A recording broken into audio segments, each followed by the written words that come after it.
তোমার লাইফে যদি এখন আমি তোমাকে এমন একটা অপরচুনিটির কথা বলি, যেই অপরচুনিটিতে তুমি কে, তুমি কোথা থেকে আসছো, কোথায় বড় হয়েছো, তোমার ফ্যামিলিকে, তোমার জেএসসিতে রেজাল্ট কি ছিল, তোমার পিএসসিতে রেজাল্ট কি ছিল, তোমার স্কুলে কত রোল ছিল, তোমার কলেজে কেমন রেজাল্ট হয়েছে, তুমি আদৌ ফেল করছো কিনা, তুমি কেমন মানুষ, তুমি দেখতে কেমন, তুমি যদি সব কিছুর পরিচয় চেঞ্জ করতে পারতা তাহলে তুমি কি ইউজ করতে পারতা কিনা, তাহলে কি তুমি এই সুযোগটা ইউজ করতা কিনা, আমার প্রশ্ন এটা।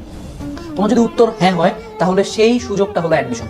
ট্রাস্ট মি, বাকি সব পয়েন্ট বাদ দাও, তুমি তোমার শিক্ষাগত যোগ্যতা যদি একবারে চেঞ্জ করে ফেলতে চাও, দ্যাট চান্স ইজ অ্যাডমিশন। তুমি যদি ভালো একটা ভার্সিটিতে চান্স পাইতে চাও, ভালো একটা ভার্সিটিতে চান্স পাও, হোক বুয়েট, হোক মেডিকেল, হোক ঢাবি, হোক রাবি, হোক যাবি, হোক প্রাইভেট, তোমার যেটাই টার্গেট হোক না কেন, তোমার যেইটাই টার্গেট হোক না কেন, তুমি যদি তোমার কাঙ্ক্ষিত ভার্সিটিতে চান্স পাও, from that day till the next 4 years, যেদিন পর্যন্ত তুমি ভার্সিটির সার্টিফিকেট নিয়ে ভার্সিটির গেট দিয়ে বের না হইলা, সেই দিন পর্যন্ত তোমার পরিচয় তোমার ভার্সিটি। সত্য কথা, এটা তুমি ডিনাই করতে পারবে না। যদি একটা ভালো ভার্সিটিতে চান্স পাই যাও, হোক বুয়েট, হোক মেডিকেল, হোক ঢাবি, যে কোনো এক জায়গায় যদি তুমি চান্স পাই যাও, ওই দিনকার পর থেকে কিন্তু কেউ তোমাকে জিজ্ঞেস করবে না যে তোমার জেএসসিতে কত পয়েন্ট পাইছিল, তুমি বৃত্তি পাইছিলা, বৃত্তি পাও না, তোমার রোল কত ছিল স্কুলে, 30 রোল ছিল, 50 রোল ছিল, তুমি কি কলেজের পরীক্ষা কেমন করছো, কলেজের পরীক্ষা ভালো করছো, খারাপ করছো, উদ্ভাসের পরীক্ষা কত করছো, কোচিং এর পরীক্ষা কত পাইছো, এজ কোর্সের কোর্সে কত পাইছো, কোনো পরিচয় আর নাই, ওই দিন থেকে সব পরিচয় চেঞ্জ। সো তুমি কি এটা চাও না?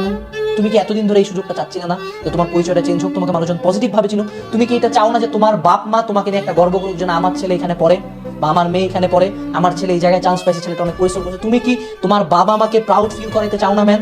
তুমি কি চাও না যে তোমার আশপাশের মানুষজন, তোমার পাড়া পড়ছে, তোমার পাশের বাসার আন্টি, তোমাকে যারা অপমান করছে তাদের কথাটা জবাব দিতে, তাদেরকে নিজের সম্বন্ধে একটা ভালো কিছু জানাইতে, যে না আমি এই জায়গায় পড়ি, আমি এই জায়গায় চান্স পাইছি? তুমি কি চাও না যে তারা তোমাকে একটু রেসপেক্টে দেখুক? তোমার ছোট বড় ভাই বোন চাও না যে তারা তোমাকে রেসপেক্টের চোখে দেখুক?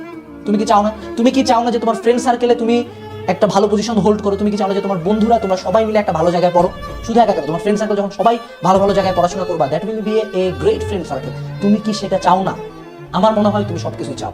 এবং তুমি কি চাও না যে ভালো একটা ফিউচার ক্লাস ভার্সিটি তোমার ফিউচারে একটা রোল প্লে করবে? একান্ত তুমি ভার্সিটি উড়াই দিতে পারবা না। You need a great varsity to reach a certain level. হ্যাঁ, যে কোনো জায়গা থেকে রিচ করা যায়, বাট আমি একটা ভালো জায়গা থেকে স্টার্ট করলে অবশ্যই আমার ফিনিশিংটা ভালো হবে। তুমি কি সেটা চাও না?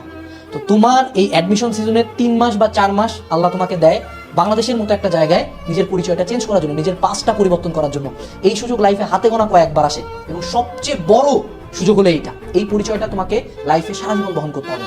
So use this time. 3 থেকে 4 মাস, just only 3 months to 4 months, just 120 দিন বা 90 দিন, জাস্ট 90 দিন তুমি যদি পড়াশোনা করো, তুমি যদি পরিশ্রম করো, তুমি যদি সর্বোচ্চ এফোর্টটা নিজের দাও, তুমি এত কিছু চেঞ্জ করতে পারতেছো। What stopping you? তোমাকে থামাচ্ছে কে? তোমাকে থামানোর কেউ নাই, তুমি একা। এখানে তোমার সাথে উপরে আল্লাহ, নিচে তুমি, আর কেউ নাই। Just start the game man, give it your all. তোমাকে কেউ থামাইতে পারবে না।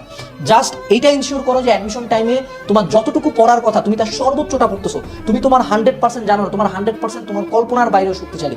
You are stronger than you think, you are more talented than you think, you deserve more. তুমি পারবা, ডোন্ট গিভ আপ। জার্নিটা খুব টাফ হবে, এই 3 মাস খুব টাফ, কিন্তু দেখতে দেখতে চলে যাবে। সো 3 মাস পরে যদি কোনোদিন নিজেকে আয়নায় দেখো, দুইটা অবস্থা হতে পারে। এক, তুমি তোমার অবস্থানে স্যাটিসফাইড হবা, 2, খুবই ডিসস্যাটিসফাইড হবা। ওই একটা কথা আছে না যে the bill of regret is higher than the bill of pain. মানে তুমি পেইন থেকে যতটুকু না রিগ্রেট কষ্ট পাবা, তোমার যদি রিগ্রেট থাকে যে আল্লাহ, আফসোস থাকে যে ইস আমি যদি আরেকটু পড়তাম, সেটা কিন্তু আরো বেশি। সো এরকম কোনো যাতে আফসোস না থাকে। যদি 3 মাস শেষে আয়নার সামনে দাঁড়ায় চান্স নাও পাই,